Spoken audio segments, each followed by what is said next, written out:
아버지, 이 시간 큰 대제사장 되시는 예수님이라는 제목으로 말씀의 은혜를 나누려고 합니다. 주의 은혜 사모하여 나온 하나님 모든 분들에게 이 시간 말씀의 복을 허락하여 주시옵소서. 아멘. 사모하는 심령마다 말씀의 은혜로 채워 주옵시고 아멘. 말씀으로 위로하여 주옵시고 아멘. 정말 주님 안에 소망이 넘치는 축복의 시간이 되게 역사하여 주시옵소서. 아멘. 성령만 의지합니다. 성령님 말씀만 드러나게 하여 주옵시고 말씀만 남게 하여 주옵시고 그 말씀으로 우리 심령 골수를 깨트려 변화될 수 있는 은혜의 시간 되게 하여 주시옵소서. 아멘. 이 시간 영생의 말씀을 주실 줄로 믿사오며 예수님의 이름으로 기도드리옵나이다. 아멘. 우리 옆에 분한테 한번 인사하겠습니다. 오늘 큰 은혜 받으십시오. 사랑합니다. 한번 할까요? 사랑합니다. 오늘 사모하여 나오신 여러분에게 정말 말씀의 복이 넘치길 주의 이름으로 축복합니다. 서울대 법대 교수였고 공정거래위원장을 지냈던 권호승 장로님이라는 분이 계십니다. 이분이 젊었을 때 아내 때문에 교회를 나갔는데 믿음은 없었습니다. 당시 경희대 교수에서 서울대 교수로 가고 싶어서 목사님께 기도를 부탁합니다. 그랬더니 여론 수련회에 참여하라고 권유를 한 거예요. 교수니까 똑똑하니까 성경 공부 팀장을 맡겼습니다. 그런데 이제 열심히 성경을 가르쳤어요. 근데 마지막 시간에 은혜 받은 것을 발표하는 시간이 있었습니다. 근데 이분이 자기는 은혜 받은 게 없다고 생각한 거예요. 이 머리는 좋은데 중요한 건 그래서 마지막 날 새벽에 하나님께 기도합니다. 하나님, 은혜를 주셔야 발표하지 않습니까? 내게 은혜를 주옵소서.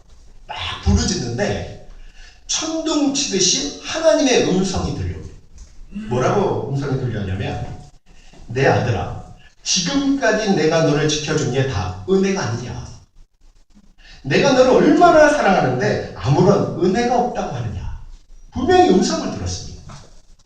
그 순간에 인생의 중요한 장면이 파노라마처럼 지나간다는 거예요. 근데 그때 그 순간엔 참 다행이었지, 운이 좋아지, 이렇게 생각한 모든 게 하나님의 은혜라는 걸 깨닫게 돼요. 비로소 나를 선택하고 구원하신 은혜가 깨달아지니까 하염없이 눈물을 흘리죠. 평생에 그렇게 울어본 적이 없었습니다. 펑펑 운 거죠. 완전히 변화가 됩니다. 항상 헌법, 민법, 법전만 손에 들고 다녔던 분이 성경만 손에 들고 다니는 거예요. 꿀송이처럼 단 성경을 아무리 읽어도 지치지 않는 거예요. 식상하지 않습니다. 너무 은혜가 쏟아지는 거예요. 변한 거죠. 예배 시간이 되면 말씀에 집중합니다. 그리고 은혜 받고 또 울고 계속 이제 변한 거예요. 아내가 이렇게 생각했대요. 사람이 죽으려고 하면 3년 전부터 변한다더니 진짜 저러다가 나 과부 되는 거 아니야? 그럴 정도로 변화가 됩니다. 그렇게 말씀을 통해 은혜를 받으니까 가고 싶어 했던 서울대 교수로도 가게 되었고 또 더 큰 은혜 주셔서 공정거래위원장에까지 발탁이 되었습니다. 지금은 주를 위해서 또 교회를 위해서 생명 걸고 헌신하고 있다. 여러분, 하나님의 모든 은혜와 복은 말씀을 통해서 오십니다. 그래서 이 시간 그 무엇보다도 여러분에게 말씀의 복이 임하기를 주의 이름으로 축복합니다. 정말 말씀의 복으로 사람은 변화되는, 다른 건 감정이에요. 그건 막 왔다 갔다 합니다. 좋을 땐 하고 싫을 때 안 하고 말씀 없으면 무너져요. 성경이에요. 반석 위에 짓는 집 이렇게 나오죠. 창수가 나르고 바람이 불고 여러분 비가 내려도 말씀 위에 서 있는 집은 무너지지 않습니다. 오늘 말씀은요, 히브리서 말씀인데 참 위로와 소망을 주시는 말씀이에요. 당시 히브리서를 받아본 독자들이요, 굉장히 어려운 형편에 있었습니다. 예수 믿는 거 한 가지 이유 때문에 유대 사회로부터 왕따를 당해요. 추방을 당합니다. 고난, 핍박, 아픔을 당해요. 인생 밑바닥 생활을 해요. 너무나 가난해서 배고픔에 그런 생활을 하는 거예요. 상당수가 예수님을 버리고 배교를 했습니다. 유대교로 다시 돌아가는 거예요. 우리 이런 경우가 없잖아요. 그죠? 야, 더 이상 못 살겠다, 힘들어서 못 견디겠다 하고 예수님을 부인하는 거예요. 이런 상황 속에서 그들을 위로하기 위해서 주신 말씀이 히브리서 말씀입니다. 우리 14절 한번 다시 한번 읽어볼게요. 자, 시작. 그러므로 우리에게 큰 대제사장이 계시니 곧 하나님의 아들 예수시라. 우리가 믿는 도리를 굳게 잡을지어다. 참 어려움을 견디는 답으로 좀 이상하지 않습니까? 예수님이 너에게 큰 대제사장이 되신다. 그분을 바라보라. 이게 해답이라는 거예요. 대제사장이 뭐냐? 구약 성경을 보면 대제사장은요, 하나님과 사람 사이를 중보하는 중보자입니다. 온 백성을 대신해서 죄를 고하기도 하고요, 하나님의 축복을 대신 빌어주기도 하는 거예요. 그런데요, 예수님이 그런 대제사장이다 이렇게 말씀하십니다. 근데 구약의 제사장과 틀려요. 구약의 제사장은 불완전한 제사장이었습니다. 사람이니까. 근데 우리 예수님은 완전한 대제사장이래요. 오늘 성경엔 완전한을 큰이라고 표현한 거예요. 큰 대제사장. 왜 완전하시냐면 참 하나님이 되시니까. 그분은 죄가 없으십니다. 구약 이스라엘 백성 보면요, 아침이 되면 상번제를 드려요. 제사를 드리는데 당직 제사장이 매일 성소에 가서 제사를 드립니다. 그 양을 잡아서 제단을 드리면서 이스라엘 백성 죄를 고하는 거예요. 용서해달라. 그럼 밖에 있는 백성들은 자기 죄가 용서받았다고 이제 그렇게 생각합니다. 7월 10일이 대속죄일입니다. 대속죄일에는 1년에 딱 한 번 대제사장만 양의 피를 가지고 지성소에 들어가야 돼요. 그리고 온 백성의 1년 지은 죄를 고백하게 됩니다. 그럼 모든 백성들은요, 죄사함 받았다고 기뻐합니다. 그 행위를 보고요. 근데 아실 것은 구약 제사와 신약 제사와 틀리죠. 그죠? 여러분, 구약의 모든 제사는 그림자에 불과해요. 모형이고 예표입니다. 실상을 보여주기 위한 그림자라는 거예요. 히브리서 10장 1절 한번 읽어볼게요. 자, 시작.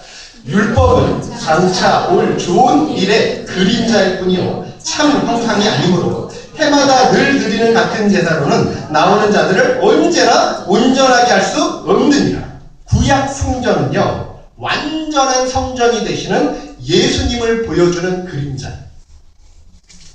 이스라엘 백성이 드렸던 제물도요, 세상 죄를 지고 가는 어린 양 되시는 예수님의 그림자입니다. 구약의 대제사장도요, 큰 대제사장이신 예수님의 그림자예요. 여러분, 구약의 성막, 구약의 성전은요, 전부 하늘에 있는 성막의 모형이에요. 히브리서 8장 5절을 읽어보세요. 자, 시작. 그들이 섬기는 것은 하늘에 있는 것의 모형과 그림자라. 모세가 장막을 지으려 할 때 지시하심을 얻은 것 같으니 이르시되 산과 모든 것을 산에서 내게 보이던 본을 따라 지으라 하셨습니다. 모세가 시내산에서 성막을 봤잖아요. 그죠? 모든 율법을 봤죠. 그때 하나님께서 뭘 보여주셨냐면 하늘에 있는 성막을 보여주셨어요. 그걸 본을 따라서 땅에 성막 만든 거예요. 모세가. 즉 그 말씀입니다. 그러니까 하늘에 성막이 있다는 거예요? 없다는 거예요? 있어요. 아니요. 있어요. 네. 하늘에 성막이 있다는 말씀이에요. 그러니까 그게 실체고요. 이 땅의 성막은 그림자라는 거예요. 예수님은 하늘 성막의 대제사장이셔요. 원래 대제사장이 되려면 아론의 후손만 돼야 되거든요. 아론의 후손이 아니잖아요. 그럼에도 대제사장이라는 얘기는 예수님은 멜기세덱의 반차를 쫓았다. 성경이 이렇게 말해요. 하나님이 임명하셨다는 거죠. 어디에? 하늘의 대제사장. 예수님이 자신의 피를 가지고 하늘 지성소에 뿌려야 저와 여러분의 죄가 사함받을 수 있다는 말씀입니다. 구약 제사는 번제물에 양이나 염소에 죄인이요 안수를 해요. 그럼 자기 죄가 짐승한테 옮겨지는 거예요. 전가되죠. 그럼 제사장은요 그 짐승을 잡아서 속죄를 해요. 자, 이게 예수님 오시기까지 마련하신 하나님의 속죄 방법이었어요. 근데 그림자로 주신 거예요. 어디까지나 예수님의 모형입니다. 짐승이 여러분 생각해보세요. 무슨 죄사함에 효용이 있겠어요? 아니 1000마리를 죽인들 우리 죄를 용서받을 수 있습니까? 이유는 하나예요. 장차 오실 그리스도를 내다보고 믿음으로 드린 사람만 죄사함을 받는다는 뜻이에요. 여러분 이해되시면 아멘. 무슨 말씀인지 아시죠? 영화로 따지면 예고편과 같아요. 예고편을 딱 보면 영화에 대한 기대감을 갖죠? 근데 영화가 상영되면 예고편을 봅니까 안 봅니까? 안 봐요. 영화를 보지. 영화가 끝났어요. 그럼 예고편 봐요? 안 봐요. 영화 보면 되잖아요. 그죠? 지금 그와 똑같아요. 실상이신 예수님이 오신 다음에는 더 이상 모형이 필요 없다는 말씀이에요. 끝났다는 거예요. 그래서 구약 제사 안 드립니다. 양뿔 모여서 제사 드리지 않아요. 예수 그리스도의 이름으로 모여서 예배 드리는 거예요. 히브리서 9장 24절 26절은 잘 나타나 있는 한번 읽어볼게요. 자 시작. 그리스도께서는 참 것의 그림자인 손으로 만든 성소에 들어가지 아니하시고 바로 그 하늘에 들어가사 이제 우리를 위하여 하나님 앞에 나타나시고 대제사장이 해마다 다른 곳에 비로소 성소에 들어가는 것 같이 자주 자기를 드리려고 아니하실지니 그리하면 그가 세상을 창조한 때부터 자주 고난을 받았어야 할 것이로되 이제 자기를 단번에 제물로 드려 죄를 없이 하시려고 세상 끝에 나타나셨는데 쉽게 말하면 이거예요. 하늘 성막에 예수님은 자신의 피를 가지고 들어가셨어요. 근데 자주 고난당할 필요가 없습니다. 한 번이면 좋게요. 2000년 전에 십자가 지는 거 한 번이면. 왜냐하면 안 그러면요 십자가에 계속 죽으셔야 돼요. 지금 그런 이야기예요. 실상이신 예수님이 만약 안 오셨다면 어떻게 됐을까요? 한번 그 생각 안 해보셨어요? 그러면요 모든 모형은 허상이 돼요. 헛개비가 돼요. 아무 의미가 없어요. 예수님이 오셨기 때문에 모형이 효력이 있습니다. 구원받았다고 이야기하잖아요. 그죠? 구원받았다. 여러분 구원받았다는 게 무슨 뜻일까요? 다른 뜻으로 표현하면 죄사함 받았다는 거예요. 구원은 죄사함입니다. 하나님 편에서 볼 때 죄가 하나도 없다고 보아주시는 것이 구원이에요. 이 구원을 잘 모르니까 왜 꼭 예수를 믿어야 되느냐 이상한 소리를 하는 거예요. 몰라서 그렇죠. 타계한 성철 스님은 불교에서 고행을 가장 많이 한 분으로 알려져 있습니다. 10년간 자리에 눕지도 않고 앉아서 잠을 주무셨어요. 이유가 뭐냐면 죄를 이기기 위한 극기래요. 욕심의 죄를 없애려고 20년간 생식을 합니다. 옷 한 벌로 50년을 살았대. 더 놀라운 건 이쑤시개 한 개로 30년을 썼대. 좀 더럽지 그죠? 그런데요 그래도 인간적으로는 훌륭하지 않습니까? 네. 성철 스님이 타계하시자 그 몸에서 살이 13개가 나왔대. 근데 그토록 고행하며 죄를 이겨보려고 몸부림친 성철 스님이 마지막 죽으면서 남긴 말이 우리를 놀라게 합니다. 뭐라고 하냐? 내가 죄를 이겨보려고 이렇게 극기하고 수행했지만 아직도 해결하지 못한 죄가 저 수미산보다 높다. 내가 죽으면 아비규환 지옥에 들어갈 것이다. 수미산이 뭐냐면 불교에서 전설적인 산이에요. 높이가 112만 킬로미터. 여러분 그렇게 수행을 했는데 자기 죄가 해결되지 못한 죄가 수미산보다 높대요. 아비규환이 뭐냐면 불교에서 가장 무서운 지옥을 말합니다. 그러니까 죄 문제를 해결하지 못했다는 거야. 안타깝죠. 우리 예수님이 그토록 참혹한 십자가에 죽으신 이유가 뭡니까? 저와 여러분의 죄를 모든 죄를 대신 사해 주시기 위해서 죽으셨다고 말씀하는 거예요. 그래서 우리가 예수 믿는다는 건 다른 게 아니에요. 내 죄가 예수님께 전가되었다는 뜻이에요. 이건 참 민망한 일입니다. 예수님은 언제나 좋은 걸 주셔요.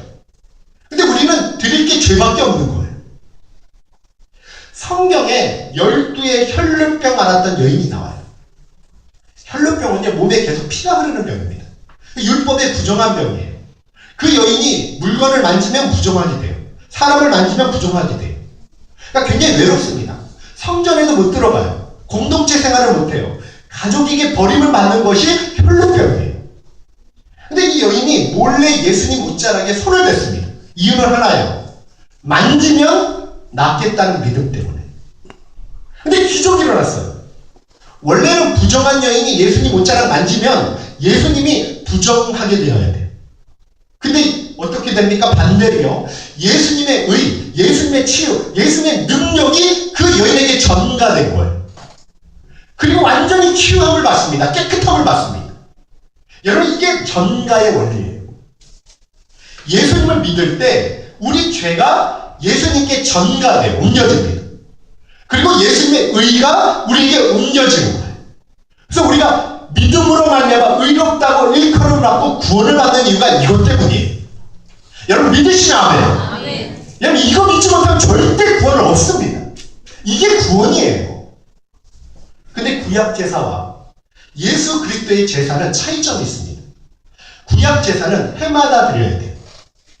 근데 우리 예수님은 단번에, 그죠? 영원히 제사를 드렸다고 말씀해요. 2000년 전 한 번 죽었는데 영원히 인간의 죄 문제를 해결하셨다는 거. 과거, 현재, 미래죄까지. 여러분, 예수님의 제사는 이런 놀라운 효력이 있다는 말씀이에요. 히브리서 9장 11절과 12절 한번 읽어볼게요. 자, 시작. 그리스도께서는 장래 좋은 일의 대제사장으로 오사 손으로 짓지 아니한 것 곧 이 창조에 속하지 아니한 더 크고 온전한 장막으로 말미암아 염소와 송아지의 피로 하지 아니하고 오직 자기의 피로 영원한 속죄를 이루사 단번에 성소에 들어가셨느니라. 만일 누가 대학 등록금 4년치를 한꺼번에 내줬어요. 그럼 낼 필요 있어요, 없어요? 없어요. 누가 성혜전 이사님 관리비를 30년치를 내줬어요. 그럼 죽을 때까지 내요, 안 내요? 안 내요. 모든 세상 죄의 대가를 예수님이 완납하셨다는 말이에요. 그러면 어떤 분이 이래요. 야, 이제 마음 놓고 죄질 수 있다. 여러분, 이 사람은 예수님 안 믿는 사람이죠. 주님을 절대 경외하는 사람은 그럴 수가 없죠. 그죠? 예수님 희생에는 이런 놀라운 효력이 있다는 걸 말씀하는 거예요. 구약제사와 신약제사의 차이점은요. 구약제사는 제사장이 필요해요. 제물이 필요해요. 성전이 필요해요. 근데 예수님 제사는 너무 놀라워요. 예수님이 자신이 제물이에요. 자신이 대제사장이에요. 자신이 성전이에요. 예수님의 피를 가지고 어디에? 하늘 성소에, 지성소에 피를 뿌리셔야 우리가 사함을 받습니다. 이걸 이룰 수 있는 분은 예수님이 제물, 제사장, 더 나아가서 성전이 되어야 가능하단 말이에요. 뿐만 아니라 대제사장 되신 예수님은 우리가 지금 모든 죄를 위하여 지금도 하늘에서 기도하고 계십니다. 요한일서 2장 1절 한번 읽어볼게요. 시작. 나의 자녀들아, 내가 이것을 너희에게 주는 너희로 죄를 범하지 않게 하려 함이라. 만일 그가 죄를 범하여도 아버지 앞에서 우리에게 대언자가 있으니 곧 의로우신 예수 그리스도. 끊임없이 우리를 변호해 주는데 우리 얼마나 연약합니까? 우리가 죄를 지어서요, 대제사장 되시는 주님께 간구하면요, 예수님은 자신의 피를 가지고 아버지 앞에서 이렇게 호소한대요. 얜 죄가 없어요. 내가 다 치렀습니다. 우리가 간구할 때마다 끊임없이 예수님은 얜 죄가 없어요. 내가 다 치렀습니다. 변호해 준다는 말씀. 이것 때문에 우리가 죄사함을 받는 거예요. 이것 때문에 구원을 받는 겁니다. 여러분, 우리는 이런 놀라운 그리스도의 은혜를 힘입고 살아가는 사람들이에요. 참 복 많은 사람입니다. 그런데 또 다른 은혜를 주시는데 15절 한번 읽어볼까요? 자, 시작. 우리에게 있는 대제사장은 우리의 연약함을 동정하지 못하실 리가 아니오 모든 일에 우리와 똑같이 시험을 받으신 이로되 죄는 없으시오. 예수님은 인간이 경험하는 모든 연약함을 다 경험하셨습니다. 히브리서 2장 18절 한번 읽어보세요. 이유가 뭐냐? 시작. 그가 시험을 받아 고난을 당하셨은즉 시험 받는 자들을 능히 도우실 수 있고, 우리를 돕기 위해서 그랬다. 얼마나 우리가 연약한지 아신다는 거예요. 우리가 배고픔, 예수님 배고프셔서 아셔요. 시험을 겪으셨기 때문에 우리 시험의 어려움을 아십니다.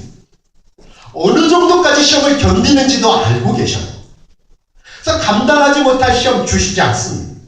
시험 당할 쯤에 피할 길을 내어주신다고 약속을 주셨어요. 우리에게 먹을 것, 마실 것, 입을 것이 있어야 되는 걸 아십니다. 그래서 염려하지 말라고 하시는 거예요. 이런 대제사장이 계시다는 게 얼마나 든든한데. 여러분, 이게 머리로 한다고 되는 게 아니에요. 그래서 14절 끝에 뭐라고 말하냐면 우리가 믿는 도리를 굳게 잡을지어다. 믿는 도리가 뭐죠? 예수님은 큰 대제사장이 되신다. 이걸 굳게 잡아요. 헬라어로요, 크라테오, 꽉 붙는 걸 이야기합니다. 이런 이야기예요. 예를 들어 돈 10억이 든 가방을 들고 은행까지 가야 돼요. 근데 날치기가 많아요. 여러분, 평상시처럼 들고 가겠습니까? 아니죠. 10억 든 가방을 누가 빼앗길까봐 꽉 쥐는 거예요. 안 뺏겨요. 그죠? 그런 걸 이야기하는 겁니다. 예수님은 나의 대제사장이 되십니다. 그분은 나를 위해 친히 간구하고 계십니다. 오늘도 나와 함께 하십니다. 예수님이 나의 완전한 제사장이 되어서 절대 나를 실망시키지 않을 것이다. 선한 길로 인도하실 것이다. 이걸 꽉 붙든다는 거예요. 이걸 믿고 고백하고 날마다 확인하며 가는 사람들에게 하나님께서 그 생각과 마음을 지켜주신다는 약속입니다. 이걸 붙든다고 이야기합니다. 더 은혜로운 말씀이 있어요. 16절 한번 읽어볼게요. 시작. 그러므로 우리는 긍휼하심을 받고 때를 따라 돕는 은혜를 얻기 위하여 은혜의 보좌 앞에 담대히 나아갈 것입니다. 때를 따라 돕는 은혜, 유카요, 때를 잘 맞추는 은혜, 필요할 때마다 주시는 은혜, 제때 도와주시는 은혜. 하나님, 제 믿음이 너무 약해요. 믿음 주세요 하면 믿음을 키워줘요. 하나님, 일용할 양식이 떨어졌습니다. 도와주세요 하면 주십니다. 하나님, 지혜가 부족해 하면 주십니다. 하나님, 직장 문제가 힘들어야 하면 해결해 주십니다. 하나님은 이른 비와 늦은 비를 적절하게 내려주시는 좋으신 하나님. 근데 오늘 은혜의 보좌 앞에 담대히 나아가라 그랬죠? 나아간다는 말이요, 어느 정도까지 나아가냐면 만질 수도 있을 정도로 가깝게. 누구 때문에? 예수님 때문에. 근데 이 나아간다는 게 시제가 현재형이에요. 끊임없이 나아가라는 거예요. 그러니까 은혜를 끊임없이 찾으라 이런 말입니다. 끊임없이 예수 그리스도를 바라보라 이런 말씀입니다. 근데 기억할 게 있어요. 때를 따라 돕는 은혜는 우리의 때가 중요한 게 아니에요. 하나님의 때에 역사한다는 말씀이에요. 언제나 하나님의 때에 하나님의 방식으로 우리에게 찾아오십니다. 그게 때를 따라 돕는 은혜예요. 내 때 안 온다고 절대 불평하지 마세요. 왜냐하면 최선의 때 최고의 것을 가지고 하나님은 찾아오실 줄로 믿습니다. 그게 때를 따라 돕는 때. 마태복음 7장 9절 11절 한번 읽어볼게요. 시작. 너희 중에 누가 아들이 떡을 달라 하는데 돌을 주며 생선을 달라 하는데 뱀을 줄 사람이 있겠느냐? 너희가 악한 자라도 좋은 것으로 자식에게 줄 알거든 하물며 하늘에 계신 너희 아버지께서 구하는 자에게 좋은 것으로 주시지 않겠느냐? 간절히 기도하고 받은 건 돌입니까 떡입니까? 여러분, 하나님은 절대로 자녀에게 돌을 주시지 않습니다. 모든 기도하고 받은 건 떡이 될 줄로 믿습니다. 떡으로 믿으셔야 된다는 거예요. 나중에 보면 돌 같아도 합력하여 선을 이루는 떡이 된다는 거예요. 따라해보세요. 하나님은 언제나 나에게 떡을 주신다. 옆에 사람한테 고백하십시오. 무조건 떡만 주십니다. 기도하고 받은 것은 떡인 줄로 믿습니다. 여러분, 두려움이 있나요? 불안이 있나요? 미래에 대한 염려가 있으십니까? 기도에서 응답 안 되는 게 있습니까? 절대 염려하지 말라고 우리 주님은 약속하십니다. 내가 떡을 가지고 찾아오리라. 그런데요, 꼭 기억하세요. 어떤 사람한테 주냐면 구하는 자에게 좋은 것을 주시지 않겠느냐. 자, 그러면 어떻게 해야 주신다고요? 구해야 주신다는 거예요. 구하라 주실 것이요, 찾으라 찾을 것이요, 두드리라 너희에게 열릴 것이라. 마지막으로요, 윌리엄 맥도날드가 쓴 그리스도인의 기도 생활이라는 책에 나오는 이야기예요. 남편이 사업에 부도를 냈습니다. 고통을 당하다가 세상을 떠났어요. 세무서에서 수억 원 세금 고지서가 날아왔어요. 아내는 남편이 세금을 다 낸 줄로 알았는데, 분명히 알았거든요. 근데 이상한 거예요. 수억 원의 세금 고지서가 날아왔어요.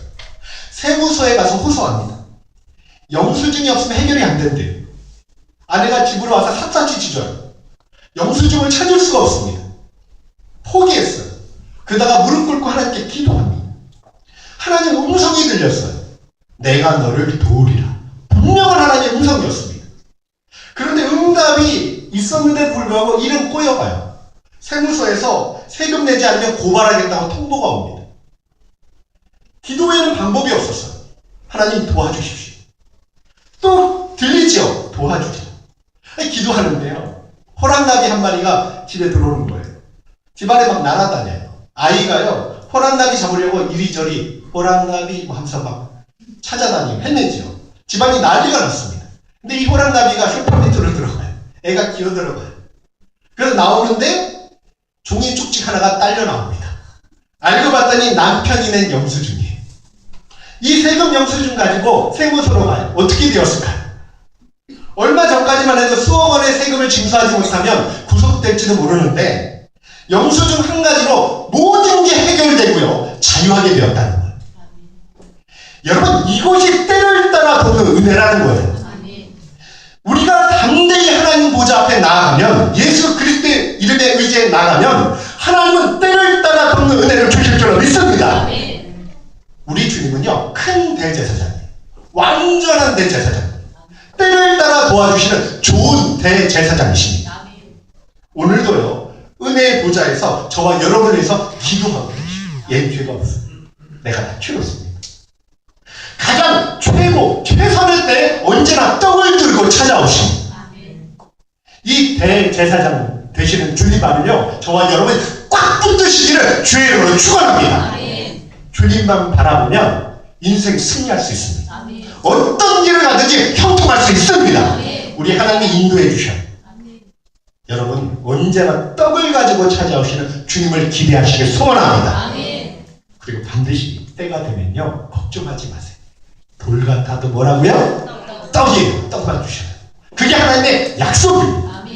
오늘 우리에게 주신, 저와 여러분에게 주신 하나님의 이 언약, 믿음 가지고 이거 붙들고 요번 한 주간도, 아니 당당히 세상에서 행복하고 자유롭고 정말 승리하며 신앙생활 하시길 주의 이름으로 축원합니다. 정말 그런 은혜가 있기를 원합니다. 우리 다 같이 일어나셔서 찬양하고 기도하기 원합니다.